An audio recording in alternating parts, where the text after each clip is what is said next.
오늘 소개해드릴 사연은 한국의 성공을 보고 일본도 충분히 해낼 수 있다고 믿었던 일본 연예 관계자의 경험담입니다. 일본에서 연예인을 육성하는 게 천직이라 생각하는 유키예요. 여러분은 전 세계 청소년들이 한국의 가수에 열광하고 있다는 사실을 아시나요? 이런 한류 열풍 때문에 외국 청소년들은 한국어를 배우고 노래와 춤을 따라하며 한국 문화를 적극적으로 수용하고 있다고 합니다.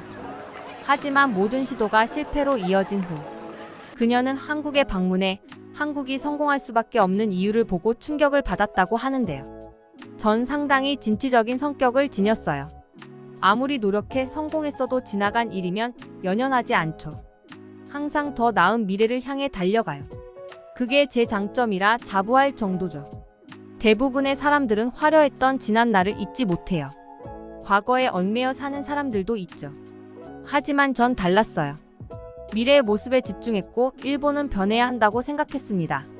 아직도 일본의 많은 사람들은 일본이 예전처럼 세계 시장을 주도할 거라 생각해요.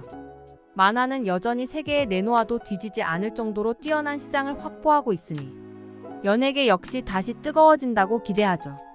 하지만 더 냉혹하게 볼 필요가 있었어요. 이제 세계 시장을 주도하는 건 K-팝이에요. 제대로 된 시장 분석을 하지 않는다면 일본이 세계 시장을 선도하는 건 어려울 거라 생각했죠. 일본은 고령화되어서 젊은 세대에 대한 관심도가 예전 같지 않았어요. 거기에 규제나 검열 같은 부분들은 더 엄격해져 예전처럼 예술적 자유도를 온전히 누릴 수 없었죠. 일본의 경제 불황은 음악 시장의 축소로 이어져 해외에서 인기를 끌기 어렵게 만들었어요. 하지만 한국은 달랐죠. K-팝은 지속적인 음악 산업의 성장으로 세계에 큰 영향력을 가지게 되었어요. 한국 음악 자체는 독특했고 섬세한 프로덕션과 다양한 장르를 시도하는 것, 그리고 멤버들의 다양한 능력들은 독보적인 콘텐츠로 평가받을 정도죠. 하지만 솔직히 전 그게 일본을 능가할 정도로 뛰어나다고 생각하진 않았어요. 일본이 10년 전만 해도 더 우위에 있었고 한국 가수들이 일본에서 활동하는 걸 큰 무대라고 생각할 정도로 훨씬 뒤처진 시스템을 갖춘 게 사실이니까요. 시장도 훨씬 귀 한국은 일본에서 성공해야 세계 시장으로 진출할 수 있다는 생각을 한 게 불과 몇 년 되지 않잖아요. 그래서 단지 운이 좋았다는 생각을 하게 된 거예요. 일본도 세계 시장을 타겟으로 도전하면 충분히 승산이 있다고 판단했어요. 저를 제외하고도 회사에서 다양한 기획을 하는 직원들 역시 비슷한 생각을 가지고 있었죠. 오히려 그동안 노하우를 본다면 한국을 따라잡는 건 시간 문제라 자부할 수 있었습니다. 한국 가수들이 특별할 게 없는데 세계 시장에서 인기를 얻는다는 걸 이해하지 못했으니까요. 사실 한국인이나 일본인이나 외모가 비슷하고 만화책 주인공 같은 외모를 지닌 사람들은 일본이 훨씬 더 많다고 생각하거든요. 아이돌 문화라는 것 자체가 일본에서 먼저 시작했으니 이제라도 세계 시장을 주도해야 한다고 생각했죠. 그래서 미국 시장을 타겟으로 새로운 아이돌 그룹을 기획했어요. 한국의 가수들을 분석했을 때 보통 한 팀에 많은 인원이 있었는데 그들은 전부 각자만의 특이한 개성이 있었어요.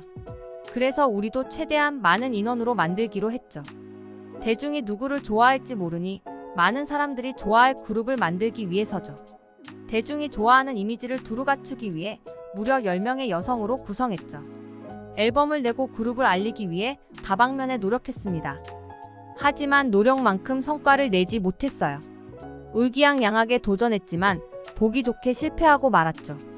실패한 요인은 다양하게 지적되었는데 그중 하나가 바로 특유의 분위기가 너무 일본 정서에 한정되었다는 말이 강했어요. 다양성을 강조한다면 나라를 한정짓지 못할 정도로 세련된 음률을 갖추는 게 중요하다고 생각했죠. 그리고 또 다른 그룹을 만들었죠. 세계적으로 인기를 얻는 한국 가수 중 남성 그룹이 있었어요. 리아 등 WHAT 인원수도 똑같이 7명으로 하고 개인마다 가진 특기도 다르게 해 성공적으로 미국에서 데뷔를 하게 되었습니다. 역시 생각이 틀리지 않았다는 안도감을 가진 것도 잠시였어요. 반응은 뜨거웠지만 그게 전부였죠. 새로운 얼굴이라는 점에 열광했지만 왠지 모르게 방송에서 음악을 틀거나 남자 그룹을 찾는 곳이 없었어요. 원인을 분석했지만 명확하게 알 수 없었죠. 첫 데뷔에 반응이 좋았기에 승승장구할 줄 알았거든요. 하지만 아무도 찾아주지 않는 그룹을 유지하긴 어려웠어요. 인정하기 싫었지만 실패라는 걸 받아들일 수밖에 없었습니다. 매번 실패한 이유를 분석하고 원인을 알 수 없을 땐 전혀 다른 느낌으로 보완해서 새로운 가수를 육성했어요. 하지만 번번이 실패하고 말았죠. 내부에서 회의를 거듭하며 낸 결론은 한국 기획사에 협력을 요청하자는 거였습니다. 도무지 우리가 볼 땐 동일한데 무슨 차이가 있어 한국은 되고 일본은 안 되는 건지 궁금했기 때문이에요.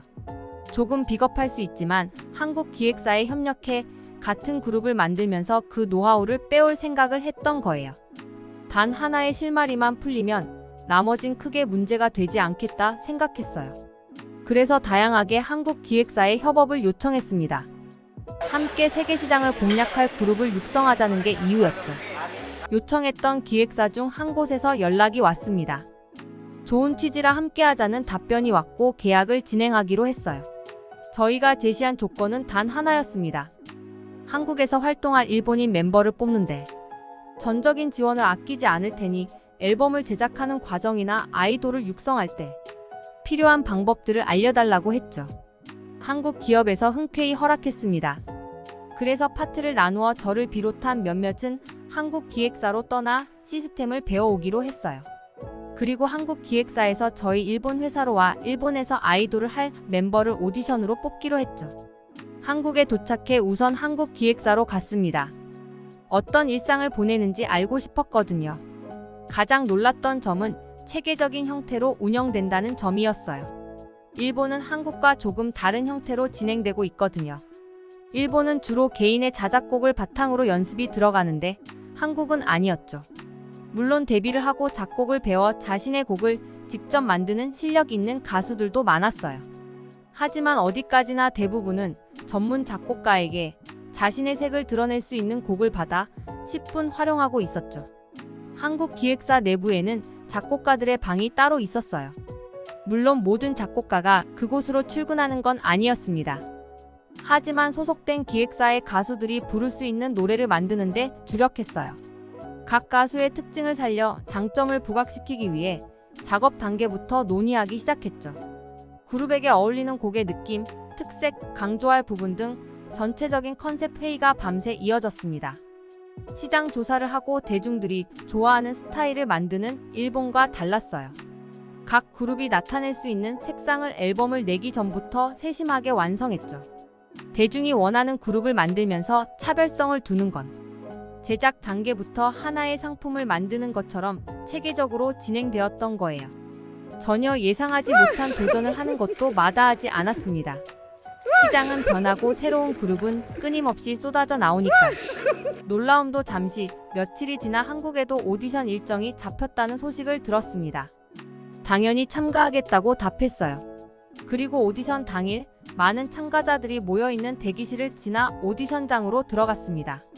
제가 좀 늦어서 이미 오디션은 시작되었는데 춤추는 모습만 보고 이미 데뷔한 가수가 온 줄 알았어요. 연예인 지망생으로 연습생이라도 좋다고 춤을 췄던 한국인은 중학생이었는데요.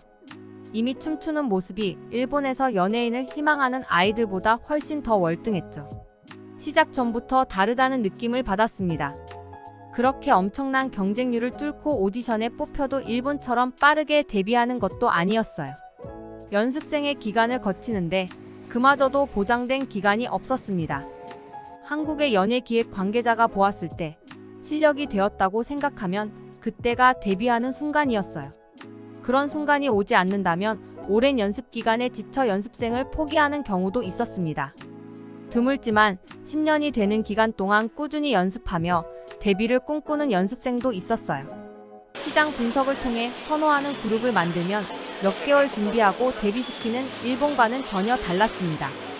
이런 시간들이 결국 한국의 경쟁력이 되어 세계 시장에 통하게 되었다는 생각이 들었어요. 하지만 이미 시스템을 구축해 체계적으로 돌아가는 한국과 다르게 아직도 일본은 10년 전 시스템으로 운영하고 있어 전혀 따라갈 수 없다고 판단했습니다. 한국 뷰티는 일본이 아니더라도 세계 시장에서 인기 있다는 건 많은 사람들이 이미 알고 있을 것 같아요. 한국에 와 연예인 화장을 보고 새삼 깨닫게 되었습니다. TV에서 보여지는 이미지는 자연스럽게 예쁘다는 느낌만 들었어요. 하지만 직접 메이크업을 하는 장면들을 보고 나니 세심함이 들어가는 걸 보고 깜짝 놀랐죠. 모두 동일한 화장을 하는 게 아니었거든요. 각 연예인들마다 개성을 뽐낼 수 있는 특유의 메이크업 스타일을 가지고 있었어요. 이를 통해 개성을 강조하면서도 자연스러움을 놓치지 않죠. 한국 화장은 자연스러운 피부색에 과하지 않은 색조 화장을 해 본연의 아름다움을 강조하는 것 같았습니다. 일본에서 배울 건 연습생을 키우는 시스템 외에 메이크업도 필요하다는 걸 알게 됐죠. 그뿐만이 아니었어요. 뮤직비디오를 촬영하는데 드론을 활용할 수 있다는 걸 처음으로 알게 되었습니다. 일반적인 카메라 감독 이외에 드론 감독이 따로 있었어요. 그는 앞에서 촬영하지 못하는 촬영을 담당했죠. 360도로 가수를 촬영하는 장면은 도무지 일본에서 따라할 수 없는 기술력이었습니다. 화면 속에서 가수가 더 역동적으로 움직이도록 보였으며 노래가 더 흥이 나게 만들었죠. 평소 한국의 뮤직비디오를 보며 다른 느낌을 받을 때가 종종 있었어요. 어떤 기법을 사용하길래 노래가 더욱 흥이 나는지 궁금했거든요. 그런데 전혀 예상하지 못한 방법으로 촬영하는 걸 보고 나니 한국인의 기발한 상상력에 찬사를 보내게 되더라고요. 연습생 중 잘하는 아이들로 구성의 팀을 조성한 날이었어요. 한국 연예인 기획사 직원들 모두 희망찬 미래를 생각하며 들뜬 마음이었죠. 모두들 더 열심히 하자는 의미로 회식이 잡혔다며 함께 하자는 제의를 받았어요. 저 역시 한국의 문화를 좀 더 자세하게 알고 싶어 참석하게 되었습니다. 놀라웠던 건 한국 사람들은 많은 흥을 가지고 있다는 점이었어요. 직원들끼리 노래방을 갔는데 연예인과 비슷한 수준으로 노래를 부르는데 놀랐거든요. 쉬지 않고 몇 시간이나 노래를 부를 수 있다는 것도 신기했습니다. 중간중간 신나는 노래도 있었는데요. 흥겹게 몸을 흔드는 사람, 탬버린을 흔드는 사람, 환호성을 치는 사람으로 노래방 안이 작은 콘서트장이 된 것 같았어요. 술을 마셔서 그런 거라 생각했습니다. 하지만 야외 음악축제를 한국 기획사가 계획하고 진행하는 바람에 가봤는데 어린 학생들의 경우에도 노래가 시작되면 몸을 흔들고 소리를 지르는 게 익숙해 보였어요. 일본인과 다르게 기본적으로 흥이 많다는 걸 알게 되었습니다. 이렇게 기본적으로 흥도 많고 노래도 잘 부르는데 그 중에서 연예인이 되고 싶은 사람을 뽑는 게 한국이었죠. 데뷔를 하기 위해 적어도 1년 이상 노래와 춤 실력을 갈고 닦아야 했어요. 연습생이 돼도 연습생끼리 경쟁하며 실력을 더 쌓아야 했습니다. 얼마나 체계적으로 진행되는지 쉽게 따라갈 수 없는 구조를 지닌 게 바로 한국의 연예기획사였습니다. 처음엔 기술을 빼 일본에서 자체적으로 그룹을 만들 생각이었지만 이내 포기하게 되었어요. 마음을 비우고 번화가 커피숍에 앉아 창밖을 지나는 사람들을 보았습니다. 생각을 정리하고 싶었거든요. 그러다 문득 지나가는 한국 사람들에 집중하게 되었죠. 한국 사람들은 피부도 좋고 화장도 진하게 하지 않는다는 게 눈에 띄었어요. 아차 싶었죠. 한국 사람들이 흠이 많고 노래를 평균적으로 잘 부르는 것, 그리고 그런 사람들을 데려다 체계적인 시스템에서 연습시켜 데뷔하는 게 한국 연예기획사가 하는 일이라고 생각했거든요. 그런데 아니더라고요. 미처 생각하지 못했던 외모가 일본인과 전혀 달랐습니다. 전 당연히 일본이 한국보다 더 세련된 스타일로 예쁘고 멋있는 사람들이 많다고 생각했어요. 하지만 아니었죠. 도심을 지나가는 사람들을 보는데 우선 평균 키가 한국 사람들이 더 귀 보였습니다. 특히 요즘 일본은 작은 귀의 남자들이 많이 이슈가 될 정도로 평균 키가 줄어드는 추세예요. 하지만 한국은 전혀 달랐습니다. 특히 키 큰 여성들이 일본보다 많은 것 같았어요. 누군가와 전화하거나 일행과 이야기하는 입모양을 유심히 본 결과 고른 치아를 가졌다는 것도 알 수 있었습니다. 전 그제서야 씁쓸하게 완패라는 걸 인정할 수밖에 없었어요. 한국 연예기획사 시스템은 어떻게든 구축하면 될 거라 생각했죠. 메이크업이나 뮤직비디오를 촬영하는 기술도 배우면 된다고 여겼어요. 하지만 정작 세계 음악시장에 내놓아도 괜찮은 외모를 지닌 일본인을 찾을 수 있을까? 그건 제가 아무리 노력해도 과극 외모도 좋고 음악적 재능도 있으며 춤을 잘 출 수 있는 유전자는 일본에 없을 확률이 높았으니까요. 슬프지만 일본은 아무리 노력해도 세계적인 그룹을 만들기 어렵다는 걸 인정해야 했습니다. 그래도 다행이라는 생각이 들었어요. 한국 연예기획사는 일본에 우호적이었거든요. 그동안 쌓은 노하우를 알려주는 걸 꺼려하지 않았죠. 그래서 앞으로 몇 년이 걸릴지 모르지만 한국의 도움을 받기로 결정했습니다. 일본 스스로 세계 시장에 활동하는 가수를 만들 수 없다는 걸 알게 되었으니까요. 그래도 도움을 받을 수 있을 정도로 실력 있는 국가가 바로 옆에 있다는 게 너무 든든합니다. 그리고 언제가 될지 모르지만 제 꿈을 이룰 때까지 한국에서 많은 걸 보고 듣고 배우겠습니다. 한국은 최근 수년간 대중음악 분야에서 급격한 성장을 이룬 국가입니다. 이는 단순히 우연으로 이루어진 것이 아니라 우리 한국 가수들이 국내뿐 아니라 해외에서도 수준 높은 음악과 무대 연출 그리고 패션 등을 선보이기 때문인데요. 단순히 외모가 비슷하니 쉽게 성공할 수 있을 거라는 생각을 한다면 한국과 일본의 격차는 계속해서 커져만 갈 것입니다. 그리고 특히 우리 한국 가수들은 외국 부모들 사이에서 아주 인기가 좋다고 하는데요. 외설적인 음악이 많은 대중음악계에서 우리 한국 가수들은 건전하고 미래지향적인 가사의 노래를 많이 부르기 때문입니다. 앞으로도 이런 선한 영향력을 가진 우리 한국의 가수들이 더 많은 사랑을 받았으면 좋겠네요. 일본과 달랐던 한국의 현실에 충격을 받은 일본 여성의 사연이었습니다. 듣기 주셔서 감사합니다. 오늘의 영상은 이게 전부입니다. 모두가 건강하길 바랍니다.